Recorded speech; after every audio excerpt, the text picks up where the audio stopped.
What's going on, guys? So today we're gonna be talking about me being diagnosed with ADHD and how it's impacted my life from me being a kid to now me being a 25-year-old man. Well, let's get into this. So, starting off when I was about 5 years old, I was in first grade. My first grade teacher had noticed a significant decline in my performance in class.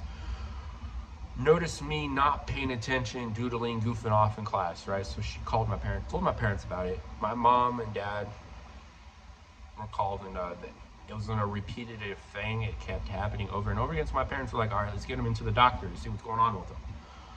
So then my doctor at the time diagnosed me with ADHD, and he put me on Ritalin, which was a time-released Ritalin. So I had to take one dose of it in the morning with my breakfast, and then I had to take another dose with my lunch. And the nurse had a copy of it, had it, so I had to go to I'd eat my lunch first, and then I'd immediately go to the nurse. The nurse would give it to me, and I had to go back to class.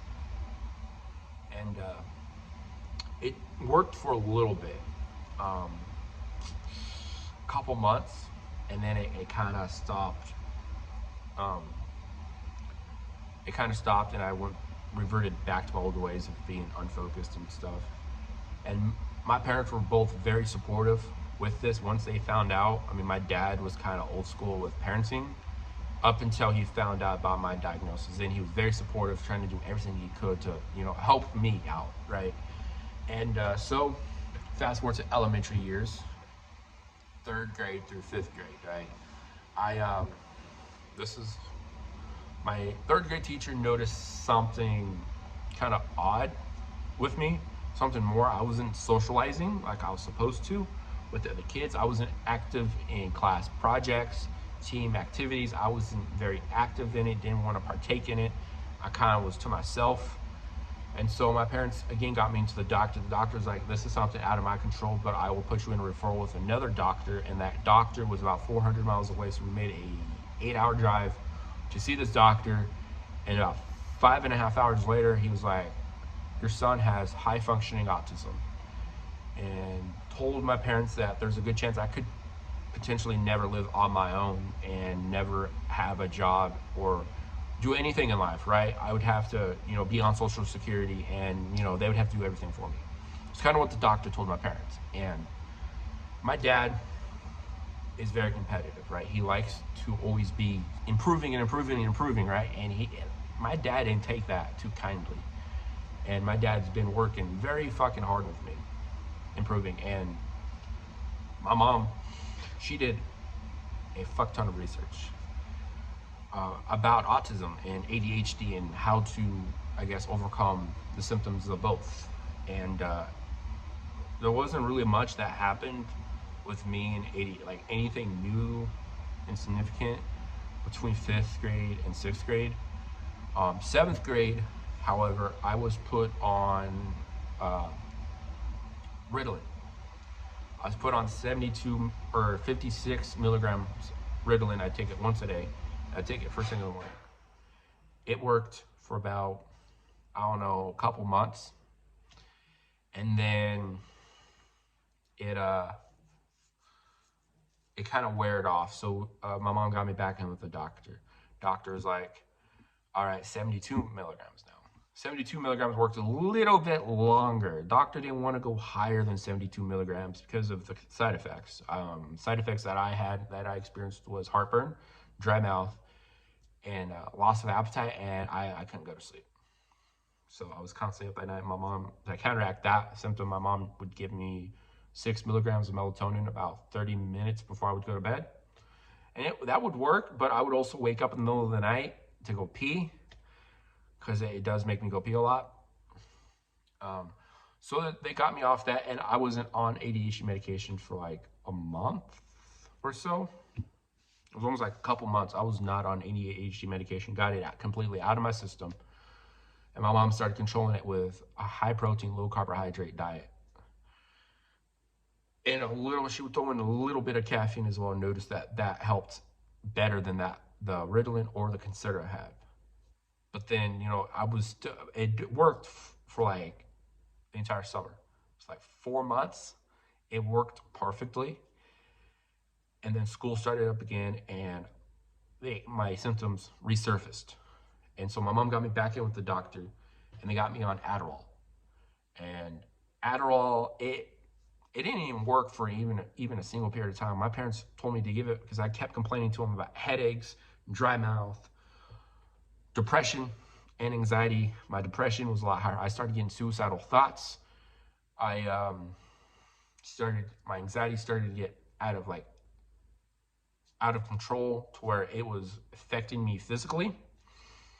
Um, so my parents saw that I was more depressed, more anxious than normal, immediately took me into the doctor and got me off of it. So then my mom was like, all right, no more ADHD medication.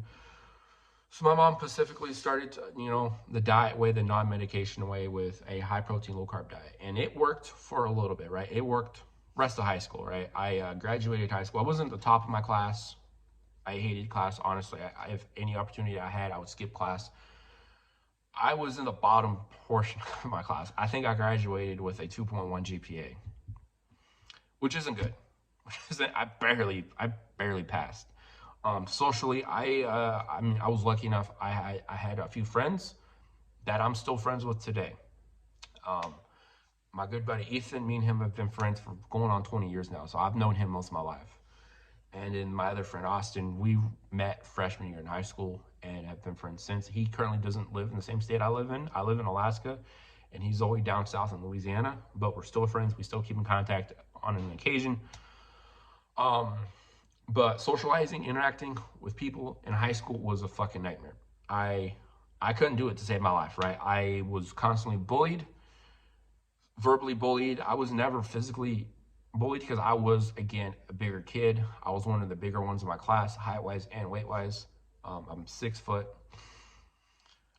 And in high school, I was about 6 foot, 190 pounds, 200 pounds. So I was one of the bigger kids in my high school class. There was like a few other kids that were bigger than me, but a lot of kids didn't like messing with me because, again, I was a big kid. I also had a beard, so they didn't want to mess with me. They would just, verbally bully me, right? They wouldn't even try to physically punch me until my senior year. There was this kid who was 2 grades below me, thought he could, get one on me, and he tried to yank on my beard and found out the hard way. I grabbed him by the wrist and bent his wrist down, not to break it, but to, get him away. And I was like, leave me the fuck alone. And that was like one of the only times. There was another time, my senior year in high school, close to the end of the year, I was done. I was just sick and tired of being bullied. I didn't want to be there. And this kid was bullying me, and he was saying some bad stuff about my sister. And throughout my high school career, he's always been saying bad stuff about me, and I just ignored it. Right? I was very good at zoning out I guess in a way that's how my ADHD kind of helped me. When people would bully me, I would zone out. I would zone it out as if I didn't even hear it. But the moment he started talking bad things about my sister and my mother, I just lost it, right? So I grabbed him by the collar of his shirt, slammed him up against the lockers. This kid was about 5 foot, 110 pounds. So this kid was pretty small. And I grabbed him, leaned him up into the fucking locker, said, if you ever say anything about my sister or my mother again, I'm going to fucking murder you. And I slammed his head into the locker. And around the same time, the hall monitor, he was walking around the corner and witnessed the whole altercation, right? He gets in the middle of it, right? He separates us. He separates us. He tells that kid to just walk away for a bit. And he talked to me. Me and him walked the hallways and talked to me. And he found out that this kid had been bullying me and that he's been bullying me since about 7th grade. So he kind of applauded me for defending myself, but then again saying, hey, you can't, physically hit kids, and wrote me a detention. That's all I got, was just an hour detention after school. That's all I got. Whereas this kid got suspended for 2 days. So socializing didn't really go too well. I was kind of, at least I viewed me as being the outcast.